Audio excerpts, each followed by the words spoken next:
Há 1 ano e meio, mais ou menos, eu assisti um vídeo do Will Smith que até hoje ele me marca. Nesse vídeo, ele conta a história de como quando ele tinha 8 anos de idade, o pai dele apresentou pra ele o xadrez, eles jogavam juntos e durante 4 anos, mais ou menos, quando ele completou 12 anos de idade, ele ganhou a primeira vez do pai dele no xadrez. A partir daí, o pai dele não quis mais jogar com ele. Como ele tinha gostado do jogo, de como funcionava, ele continuou jogando pelo resto da vida dele. E depois de casado já com a atual esposa dele, a Jada Smith, certo dia ela conseguiu chamar um mestre de xadrez negro, o primeiro mestre de xadrez negro, alguma coisa assim, pra jogar com ele e ensinar pra ele novas técnicas durante 3 dias. Eu não sei se você sabe como funciona xadrez, mas cada peça tem uma função. É diferente da dama, que as peças movem do mesmo jeito. Não. O cavalo só pode se mover em L. O bispo só pode se mover na diagonal. A torre só pode se mover na vertical, na horizontal. Eu não posso pegar o bispo e mover ele na vertical, na horizontal. Essa é a função da torre. Então tem que sempre montar estratégias de acordo com a função daquela peça. E quanto mais profissional o cara é, quanto mais tempo ele tem jogado do jogo, né? Ele sabe mais ainda aonde ele vai colocar a peça e aonde o adversário dele vai colocar a peça e ele monta as estratégias. É muito comum você ver em jogos profissionais o cara virar as costas enquanto o outro tá pensando na peça que ele vai mover. Porque na cabeça dele já tem aquela imagem de possibilidades. Então você pensa um cara que já joga desde os 8 anos de idade, já é casado, já tem filhos, não sei o que, já tem todo um costume de mover as peças de acordo com a função delas. Esse mestre chegou pra ele e falou assim: agora na sua cabeça eu vou te ensinar um truque. Você vai olhar pra esse tabuleiro e na sua mente você vai colocar as peças onde você quiser. Aí o Will conta que, mano, ele olhou pro tabuleiro e não conseguia, a mente dele simplesmente não conseguia assimilar aquela informação. As peças tinham que mover de um jeito padrão, do jeito que ele estava acostumado. Como que ele ia colocar as peças em um lugar aleatório ali no tabuleiro? A mente dele mesmo não conseguia. E o cara falou: isso aí é só um truque da sua mente. Na sua cabeça tem que acontecer as coisas mais livres possíveis. Na sua cabeça não tem que ter limitações. Você tem que conseguir imaginar qualquer coisa. E eu gosto de assimilar essa ideia do Will Smith, né, essa história dele, com uma entrevista que o Kanye West deu uma vez em um programa que era tipo do Jô. Certa hora, ele fala que a gente vive em uma simulação. A plateia começa a tirar ele de louco, tal, né, dar risada. E eu sempre penso, quando o gênio começa a expor as ideias dele, como funciona o raciocínio dele, normalmente pessoas normais começam a tirar ele de louco, a dar risada, porque aquilo não faz sentido para elas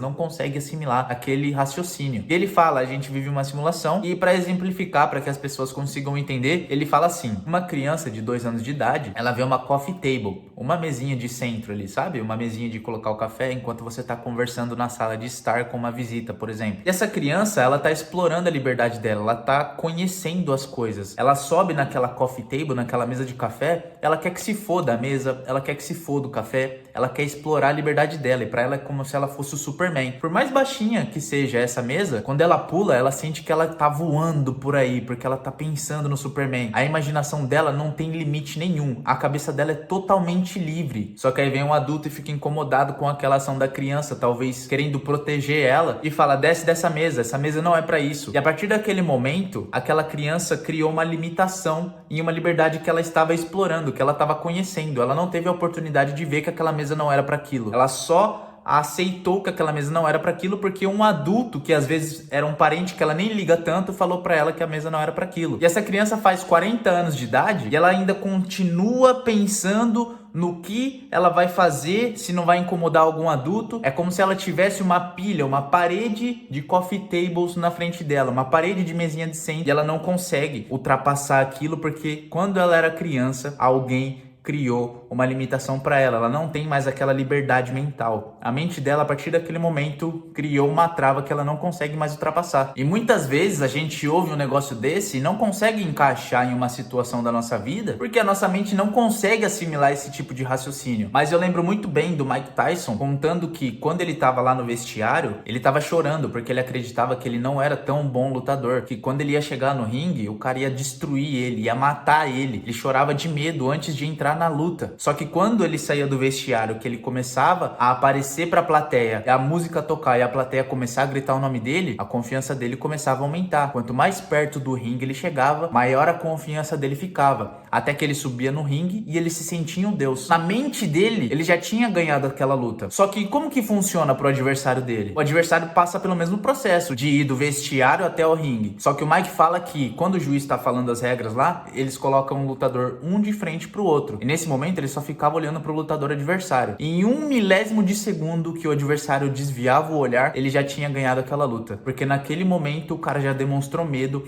e na cabeça daquele cara ele já não conseguiria ganhar do Mike. Por mais que depois ele voltasse e olhasse fixamente pro Mike Tyson pra mostrar que ele tinha poder, ele já tinha perdido por causa daquele milésimo de segundo. Na mente dele, ele já não iria conseguir ganhar do Mike Tyson. E pro Mike Tyson, que ao entrar no ringue já estava se achando um deus, aquele milésimo de segundo de desviada de olhar, de demonstração de dúvida, de medo, era o que ele precisava pra na mente dele, ele já ter ganhado aquela luta e nocautear o cara no primeiro round. Vou colocar um exemplo prático aqui de como a nossa mente muitas vezes coloca pra gente que a gente não vai conseguir fazer alguma coisa, mas a gente é muito capaz de continuar, de fazer essa coisa. 5! 5! Vai! Vai! Ah! Nada, ninja. Não falhou. Não falhou. Você falhou aqui. Tá? Vai! Vai!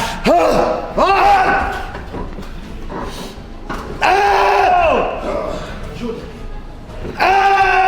Agora, sempre que você se achar em uma posição de dúvida, que a sua mente tá falando pra você, você não vai conseguir isso aqui, ó. Porque o nosso cérebro, quando ele não quer fazer alguma coisa, ele começa a colocar, a ilustrar o pior cenário possível na nossa mente para que a gente pare de fazer aquilo e dê um passo para trás. Na nossa mente não tem que ter limitação nenhuma, não tem que ter mesinhas de centro, não tem que ter coffee table, tem que ter um tabuleiro de xadrez em que você consiga colocar a peça onde você quiser, independente das regras que falaram para você que tem nesse tabuleiro. Fechou? Não se esquece de dar um like, não se esquece de inscrever. Tamo junto.